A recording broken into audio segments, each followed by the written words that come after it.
అమ్మానాన్నలు, ఒక చిన్న ప్రశ్న అడుగుతాను. ప్రపంచాన్ని నడిపించే శ్రీకృష్ణుడు ఒకరోజు తన తల్లి చేతికి తాడుతో కట్టబడ్డాడని మీకు తెలుసా? అవును, నిజమే. అంతటి మహిమ ఉన్న పరమాత్మ కూడా తల్లి ప్రేమ ముందు చిన్న పిల్లవాడిలా మారిపోయాడు. ఆ అద్భుతమైన కథే ఇప్పుడు మనం వినబోతున్నాం. వృందావనమనే అందమైన గ్రామంలో ఒక ప్రశాంతమైన ఉదయం మొదలైంది. పచ్చని చెట్లు మెల్లగా గాలిలో ఊగుతున్నాయి. గోవులు నెమ్మదిగా నడుస్తూ మ్రోగుతున్నాయి. ఆ గ్రామమంతా ఒక మధురమైన శాంతితో నిండిపోయింది. అది సాధారణ గ్రామం కాదు. అక్కడే చిన్న కృష్ణుడు పెరుగుతున్నాడు.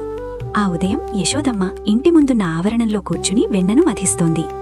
ఆమె చేతులు పనిచేస్తూనే ఉన్నాయి, కాని ఆమె మనసు మాత్రం తన చిన్న కృష్ణుడిపైనే ఉంది. ఎందుకంటే కృష్ణుడు ఎప్పుడూ ఏదో ఒక చిలిపి పని చేస్తూనే ఉంటాడు. అంతలో చిన్న కృష్ణుడు ఒక స్తంభం వెనక దాక్కుని నిలబడ్డాడు. తన తల్లిని నెమ్మదిగా చూస్తున్నాడు. అతని ముఖంలో చిన్న చిలిపి నవ్వు కనిపిస్తోంది. ఎందుకంటే అతని మనసులో ఒక చిన్న ఆట మొదలైంది. కృష్ణుడి చూపు పక్కనే ఉన్న వెన్న కుండపై పడింది. అతనికి వెన్న అంటే చాలా ఇష్టం. కుండలో ఉన్న ఆ తెల్లని వెన్నను చూసి అతని కళ్లల్లో ఆనందం మెరిసింది. ఇది నాకు దొరికితే ఎంత బావుంటుంది అని అనుకున్నాడు. ఎవరూ చూడకూడదని నెమ్మదిగా ముందుకొచ్చాడు. చిన్న చిన్న అడుగులు వేస్తూ కుండ దగ్గరకు చేరుకున్నాడు. ఆ చిన్న పిల్లవాడి చిలిపితనం చూస్తే ఎవరికైనా నవ్వొస్తుంది. చిన్న ముక్కాలి మీద నిలబడి తన చిన్న చేతిని వెన్నకుండలో పెట్టాడు. మృదువైన వెన్న అతని చేతిలోకి వచ్చింది. అప్పుడు కృష్ణుడి ముఖంలో పెద్ద ఆనందం మెరిసింది. చెంపలన్నీ వెన్నతో నిండిపోయాయి. కృష్ణుడు చిలిపిగా నవ్వాడు. ఆ నవ్వు చూస్తే ఎవరికైనా ప్రేమ పుడుతుంది. అంత అందంగా నవ్వాడు మన చిన్న కృష్ణుడు. అక్కడితో ఆగలేదు. గోడపై కూర్చున్న కోతులను చూశాడు. అవి ఆకలిగా చూస్తున్నాయి. కృష్ణుడు వెంటనే వెన్నను వాటికి ఇచ్చాడు. మన కృష్ణుడు ఎంతో మంచివాడు కదా. తన దగ్గర ఏదైనా ఉంటే అది తనకే కాదు, ఇతరులతో కూడా పంచుకుంటాడు. ఆకలిగా ఉన్నవారిని చూసి వెంటనే వారికి తినడానికి ఇస్తాడు. మన కృష్ణుడి మనసు అంత ప్రేమతో నిండిపోయి ఉంటుంది. కొద్దిసేపటికి కుండలు పగిలిపోయాయి. నీళ్లంతా వెన్నతో నిండిపోయింది. అది చూసిన వారికి ఏం జరిగిందో అర్థమైంది. అప్పుడే అక్కడికి వచ్చిన గోపికలు ఈ దృశ్యం చూసి ఆశ్చర్యపోయారు. ఇది ఎవరు చేశారు అని ఒకరినొకరు చూసుకున్నారు. కాని వెంటనే వారికి తెలిసిపోయింది, ఇది మన చిన్న కృష్ణుడి పని. వాళ్లు వెంటనే యశోదమ్మ దగ్గరకు వెళ్లి అన్నీ చెప్పసాగారు. నీ కృష్ణుడే మా వెన్నంతా తింటున్నాడు అని చెప్పారు. యశోదమ్మ కృష్ణుడిని చూసి కొంచెం కోపంగా నిలబడ్డది. కాని ఆమె హృదయంలో మాత్రం అతనిపైన ప్రేమే ఉంది. కృష్ణుడు మాత్రం అమాయకంగా పెద్ద కళ్లతో చూస్తున్నాడు. నేను ఏమీ చెయ్యలేదు అన్నట్టు నిశ్శబ్దంగా నిలబడ్డాడు. అతని ఆ అమాయకపు ముఖం చూస్తే కోపం కూడా తగ్గిపోతుంది. కిందపడిన వెన్నను చూసిన యశోదమ్మకి అన్నీ అర్థమయ్యాయి. అప్పుడు కృష్ణుడు ఒక్కసారిగా నవ్వుతూ పరిగెట్టాడు. యశోదమ్మ కూడా అతని వెనకాల పరిగెత్తింది. తల్లి కొడుకుల ఆట చూడడానికి చాలా మధురంగా ఉంది. పరిగెత్తుతూ కృష్ణుడు వెనక్కి తిరిగి చూసి నవ్వాడు. అది ఒక చిలిపి నవ్వు. తల్లి అతన్ని పట్టుకోలేకపోతుందని అతనికి నమ్మకం.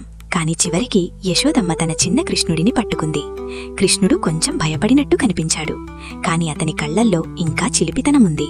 అప్పుడు యశోదమ్మ ఒక తాడు తీసుకుని వచ్చింది. ఇక నీ చిలిపితనానికి శిక్ష ఇవ్వాలి అని అనుకుంది. ఇంటి ముందున్న పెద్ద రోలును తీసుకొచ్చింది. కృష్ణుడిని దానికి కట్టాలని ప్రయత్నించింది. కాని ఆశ్చర్యంగా తాడు కొంచెం తక్కువగా వచ్చింది. యశోదమ్మకి ఇది చాలా విచిత్రంగా అనిపించింది. మరొక తాడు తెచ్చి కలిపింది. మళ్లీ కట్టాలని ప్రయత్నించింది. అయినా కూడా ఇంకా 2 వేళ్లంత తక్కువగానే ఉంది. మళ్లీ ప్రయత్నిస్తూ యశోదమ్మకి చెమటలు పట్టాయి. ఆమె చాలా శ్రమపడింది. చిన్న కృష్ణుడు మాత్రం శాంతంగా తన తల్లిని చూస్తున్నాడు. ఎందుకంటే అతడు సాధారణ పిల్లవాడు కాదు. అతడే లోకాలను కాపాడే శ్రీకృష్ణుడు. చివరికి తల్లి ప్రేమ ముందు కృష్ణుడు లొంగిపోయాడు. అప్పుడు తాడు సరిపోయింది.